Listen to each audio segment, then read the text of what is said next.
Yes, hello everyone, and thank you for joining us for this very sort of serious and pressing topic for a lot of people across government, across civil society, and of course across a lot of tech companies who need to work out what we do to tackle the sort of issues around protecting children online. That can range, of course, from issues like cyberbullying to ensuring children don't see traumatic or inappropriate content online to, of course, protecting children from being exploited for issues of child sex abuse and related issues. We know that this is a growing problem. The Internet Watch Foundation, who tracks and removes this kind of content in the UK, has found a 94% increase in reports in 2 years, up to 132,636 different videos in the UK. There are a lot of initiatives already happening on removal, but Margot, I'd like to go straight to you if that's okay, and sort of say what's being done at the moment to try and tackle this issue, and do we feel like it's enough? Well, as yet, it's not enough. We're working very hard in the UK to introduce measures that will tackle the issue of abusive images being shared online. I think in the long run, technology will be playing a very important part, as it has done in the prevention of terrorist content being circulated online. And we need to get to the same place as we are with terrorism, and even better, with regard to child abuse. Some of the measures we're taking in the UK are legislative. We have criminalised the sexual contact via messaging with a child. And we have obviously introduced the data protection laws that give children greater protection and greater respect for children's privacy online than even of adults. And we've prioritised child sexual abuse as a national threat, which we believe it is. It is difficult to police the dark web, where a lot of these images are circulated, but although the police recording of the crime is increasing exponentially, 25% over the last 12 months, we do think that some of the technology companies, like Google, have introduced systems that are reducing the content, but clearly there is a long way to go. And a combination of regulation, education, and technology will, I hope, provide the answers over the next couple of years. So, Ľuboš, you work across quite a lot of jurisdictions. This, like almost every issue on the internet, crosses borders. You were sort of saying that there's new rules come in fact, this week covering this. Can you sort of walk us through what's happening on the international stage? Yes, thank you. Well, yesterday, the AMMSD, Audiovisual Media Service Directive, has been adopted finally at the European Council. So now it's a law. It's a part of EU legislation, and there are some improvements into media regulation in terms of child protection. There's been a lot of attention by regulators on these issues, of course, but the new media services are something that of course influence children quite a lot, and there has not been a regulation on these. So now what's been included into regulation is also video sharing platforms, which is basically YouTube, and but also, for example, on Facebook, some video content that is shared. So these are services where users are sharing their own videos, user-generated content, and it's a new kind of regulation because, well, systematically, normally you've been a regulator and media. The media had an editorial responsibility over the content, and that was it. You set the rules for the media. But now, on these user-generated platforms, you have also the user as an active user, active player in the field. So we have to count that also into the equation, of course. And this regulation is new in that way, that now the regulator will be a bit more detached, but will see and will oversee what these platforms are doing, whether they have the big thing is transparency for the user, of course, and of course the guidelines that they are setting for their users and what content is eligible to be on the platform. So this is the new thing that is established for all the regulators, all the member states in the EU. The thing is that these rules are quite rudimentary, we have to say. So there are many aspects where the member states can go deeper with these rules. And what the role of the media regulators now, I think, is to cooperate more on having a bit more harmonized approach to these things, because when you go deeper into those rules, almost every country in the EU have age rating system and child protection system for their media. So the landscape is quite fragmented, and there are two ways how to harmonize it a bit. It's a legislative harmonization, the harmonization of rules. The second thing is the technical solution, and it is interoperability. And there are now initiatives how to make those systems interoperable. And for us as regulators, I think what we have to do in the future is to push for these to be implemented. So I think we have a tendency to sort of focus in on one or two issues on protecting children online. And there's, of course, a sort of broader context. There's all sorts of different threats to children online as there are offline. I mean, Darren, you sort of, part of your work at Symantec is looking at sort of horizon scanning and looking at trends. You know, what do you see sort of beyond the issues that we know about that affect children on the internet? Yeah, that's a great question. And by the way, thanks for having me here. This is an important topic. I wonder what would it be like if we actually had brought our children or our nieces or nephews with us to listen to us talk about their rights and how we want to protect them. So I think it's absolutely important. I'm glad to be here. To answer your question, look, there are some things that are right on the horizon now that are happening now. For example, there are 76,000 foster children in the United States alone that are at an increased risk, very increased statistically, compared to any other population of a similar age for identity theft. And so what we have to think about is why is that, but at the same time, how can we offer them the services, the awareness, and the education to protect them from all sorts of things, not only their identity being stolen, but being at risk for all sorts of predation as well, or grooming that you mentioned. And of course, identity theft can leave you with quite a substantial criminal record in the US, can't it? Criminal record, you can have your identity impersonated online. Maybe a criminal is using that identity to commit some of these crimes, and so we need to look at that. And so that's something that's happening today that we can do something about. I think if you start looking out to the future, and I agree with my colleagues up here, but I also think the platforms we have today we need to rightly focus on. But as a technologist, I'm also thinking about things like augmented reality, virtual reality. What is it? What happens when, as an adult, I'm going through a world, seeing a personalized, augmented view of the world, right? And my child is seeing a different view of that same physical world. Different images are happening and being shown. And also not just the images and the speech and the text, but you think about every experience is becoming more visceral, it's becoming more emotional, and how do we not just prevent graphic images from being shown, but an entire experience from happening that may not be appropriate? So just sort of pushing on that and coming back to you, Margot, a lot of what we were talking about was specifically about dealing with bad actors.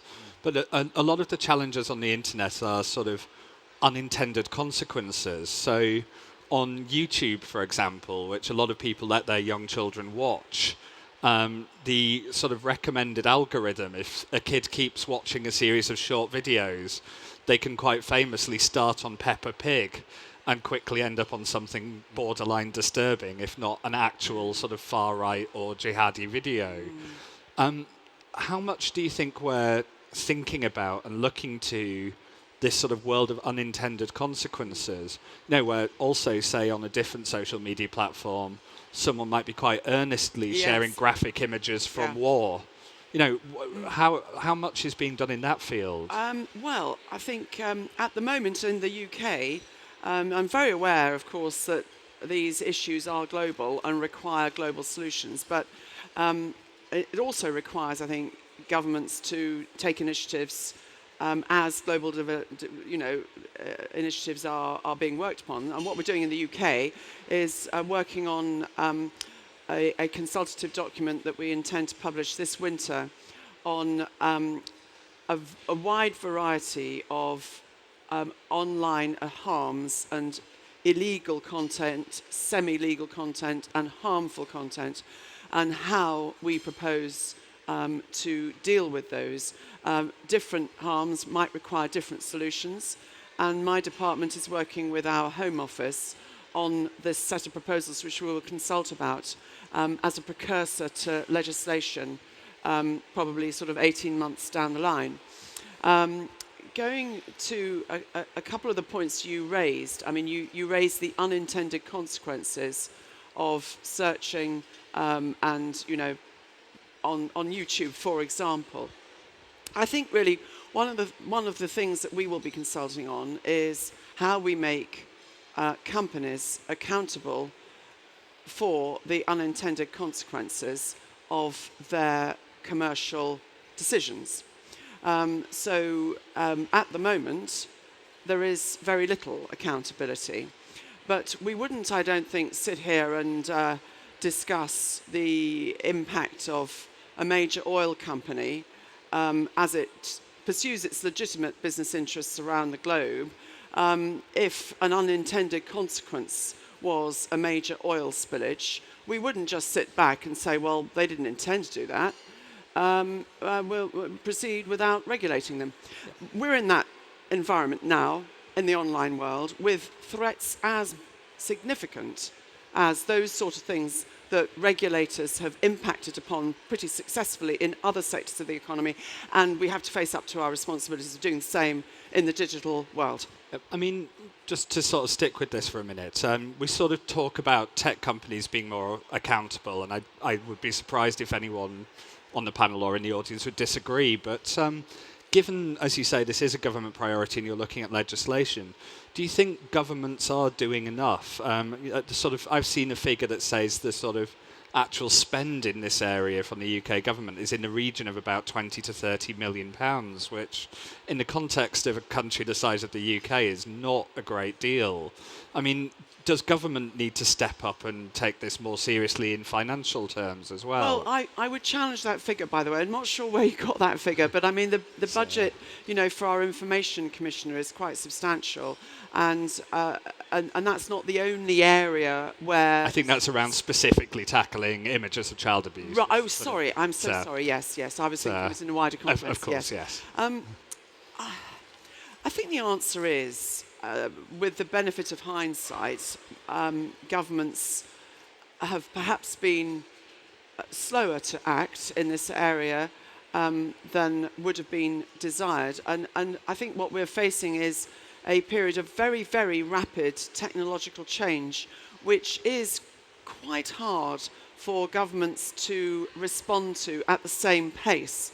For a start, we are governed by law, and it's a moot point as to whether the operations we're trying to regulate are governed by law at the moment. That will change.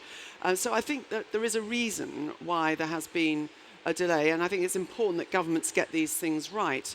And the implementation of GDPR, for example, has taken time, but I think it is a robust and very high standard of regulation that's emerged, which if we'd rushed it, might not have been the case.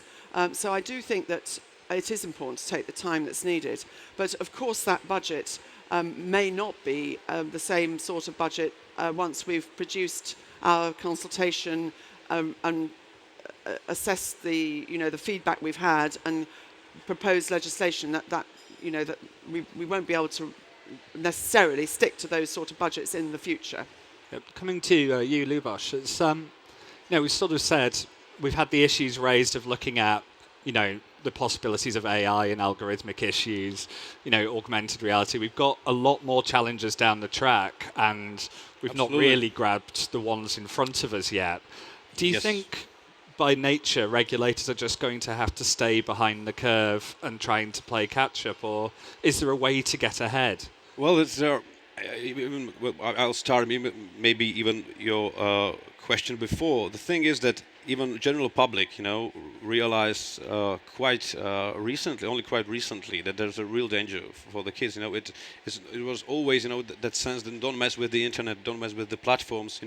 It's a freedom of speech, so don't do anything about that. And that's the one reason why government were quite slow to start implementing any measures at all. The other thing is that the science now it's very unclear about this. If you're talking specifically about protection of minors, for example. Because you have researchers who are saying that we just don't have evidence that these things really harm children. Then maybe it's better if children can encounter even the minor harmful content or something like that, and that they just gain resilience. So it is not even clear what to do. So if you don't have enough information and data and research, it is pretty hard to act on that. So what our regulators doing now, they are just trying to avoid risk or something like that, to manage risk in getting children, into some kind of harmful situation. So then, when you're thinking forward, like regulators, we know, for example, when you think about WhatsApp, for example, it's a closed system. It's a closed system. You are talking to one-on-one or point-to-point. It's a point-to-point conversation, and we even now know that many things are happening there. The children themselves are sharing, the content that might be quite graphic, and maybe potentially harmful, really. And even the company, behind it is saying that we don't see what they're sharing because, that's what they say. We don't know if that's really true, but I wouldn't question that. The problem is, even this is a problem. So when you're thinking about augmented reality and these kind of technical things going forward, it is much more hard to do that. The thing you can do, and I think that regulators has been quite slow to implement it, but now I think we will be pushing much forward with this, and it is also implemented in the AVMS directive, is the media literacy thing. Not only for the children, of course, but also for general public, for the parents, to understand the things, these new developments, that might be new technical solutions up there, to look them up and to be aware that not everything you see is reality, because it might be augmented, for example.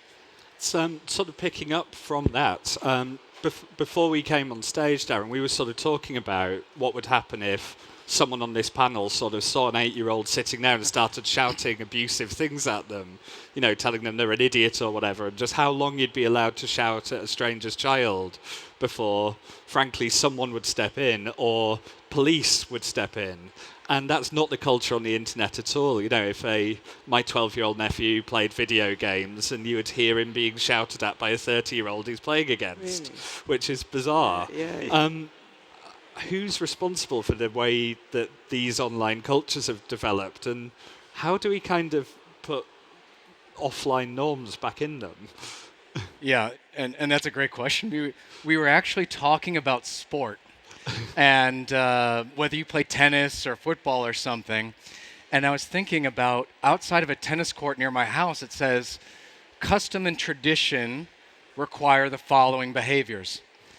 Or if you think about when you were playing sport as a kid, maybe it was football or soccer or baseball, there were some norms about how you played the game and some gamesmanship. And in fact, I think we have an amazing gamer on center stage maybe later today. And we think about what is that culture we're developing, and what should we do? So there's some pressure that we can put from how we as people, as a society, can contribute to what should be those norms and all these new mediums and interactions and technologies. How can we bring the best of those worlds, the things we already know how to do well, in concert with our governments, in use of the technology and in service of trying to have fun and entertainment and leisure? And if I may, it reminds me of something. I was, I don't know if many of you follow the climate change talks. There was one, the ICCT was just a few weeks ago, and I came from there, and I remember reading the newspaper at the end, and the headline in all the biggest newspapers kind of grabbed my attention. And it was a commentary from the ICCT, and it said, we as the scientists have now done our research. We have done our part. We have given that research to the governments of the world. Our part is done. And I'm paraphrasing, but it grabbed me as a scientist at heart. Is that where our responsibility ends, is to communicate. And I want to continue to communicate with our governments and educate them. But I remember talking to some of the prime ministers and heads of state afterwards about this. And he said, Darren, if you really want to help, what you have to understand is that we as the governments are accountable to the people. We listen to what the people want. We want them to help us understand what to do. And so if you really want to do a job, all of us technologists that are here, all of us scientists that are here, all of us that are just people that are here, need to be able to raise our awareness. So I think the call to action really is, if you're a technologist, how can we raise the awareness of the ways in which the world is changing? How can we help everybody out there understand the benefits but also the challenges? And then how can those people then participate in the most informed and aware fashion about how they want to communicate with their governments, what kind of laws they want, what kind of enforcement they want. So I know I'm a little bit off topic, so I'll stop there, but I think that's something we can all do. It gives us all an action that we can perform. So speaking of actions that we can perform, and the panel is called the Digital Age of Consent, there is a rather specific but quite just huffed into my microphone, sorry about that. There is a rather specific but quite controversial proposal, well, not proposal, it's law coming into the UK quite soon to implement mandatory age verification for adult content, of course aimed at making sure children don't accidentally, or perhaps in teenagers' case, deliberately see adult content. This has not been an uncontroversial measure, and it's sort of also been delayed a few times. Do you think it will prove an effective one in sort of governing the internet and governing this sort of type of material? I think it's a very important development, and I think it will be partially effective and certainly important. I think it will eliminate or very much reduce the chance of a child or someone under 18 accidentally happening upon pornography online. It won't eradicate it, because we are at the moment introducing the legislation to encompass the commercial provision of pornography online in a setting which is primarily designed to produce and supply pornography. So of course there are other sites, mainstream social media platforms, where pornography is available, for example Twitter, but it is not the prime purpose of Twitter to supply pornography, and it's not a commercial transaction. So we are starting with the main sources of pornography online, and we're introducing what will be an effective barrier, certainly to the children and young people who accidentally happen upon pornography, which our research shows they do in quite substantial numbers. I think it will also reduce the exposure of young teenagers who are actively seeking pornography to it. It won't, as you say, eliminate it, because young people undoubtedly, when they're very determined, will find ways around it. But I think there'll be a minority, and I think it will impact quite significantly on the problem. Just to push back a little on this, I mean, Twitter is perhaps the easiest place to accidentally encounter porn on the internet. Our national broadcaster, the BBC, launched a hashtag a few weeks ago without really checking it beforehand. And it was in fact a hardcore, quite specific type of pornography hashtag that they directed thousands of young Welsh people towards. Poor research, but also a sign perhaps that social media will become by far the easiest place to see this, and of course one where it's not tackled. And there is the flip risk, sort of highlighted by various groups like Open Rights, that of course we know often databases and verification sites and so on get hacked and get leaked. This would be an incredibly sensitive and intrusive data set of people who've opted into this. Do we think the risk-reward ratio is really right on this one? Yes, I think the primary risk is for children and young teenagers to be exposed to hardcore pornography, and with the potential to come across it by accident. I think we need to keep our eye on what the priority is here, and that is the priority, to protect those children and young teenagers. You raised other questions, which I can respond to. In terms of the privacy, you're right. I mean, we don't want to see data hacks in this area of age verification providers, so we have worked very closely with the new regulator in this area, the British Board of Film Classification, to make sure that the age verification systems that they approve will have a sort of gold standard of data protection over and above the legal requirement applied to them. So that's what we're doing there, to ensure that the privacy rights are respected. As you say, that is a real risk, which we do take very seriously. So thank you. And just quite quickly, Ľuboš, you obviously must be looking at this on the international stage. You know, is this something that you're monitoring? Like, does this seem to be something in consideration beyond the UK? Well, yes, age verification is something that is even mentioned in the directive, for example, so as one way of how to solve the things. And we are, of course, following the developments in the UK, and I think this is the way forward. The problem maybe is, the child protection, the privacy protection of children is something, again, it is mentioned in the directive, that if you're using such systems, you can't use the data on anything else. For example, you can't use those data to target them advertising or whatever content. And this is important. I know there are many initiatives, quite a few. There are initiatives who are trying to solve this problem. You can have a server with a quite they're quite trying to have a protection there, and to let the companies, for example, who are to verify age of the children, just to get only that information that, for example, children is over a certain age, not the precise age, and nothing else about them. And this is a good thing. We just have to be really careful about not to get those data leaked or something. So the security is a priority there.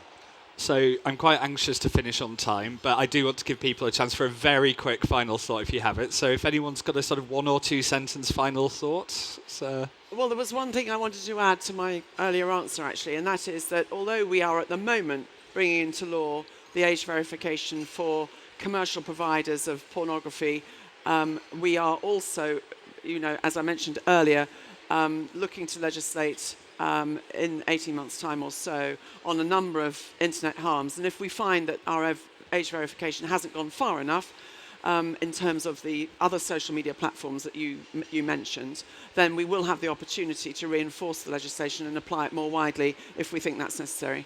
Fantastic. Okay, on that note, I'm going to finish the panel here. If you could join me in thanking Margot, Darren and Ľuboš for what I hope has been a very interesting discussion on the state of play. Thank you very much.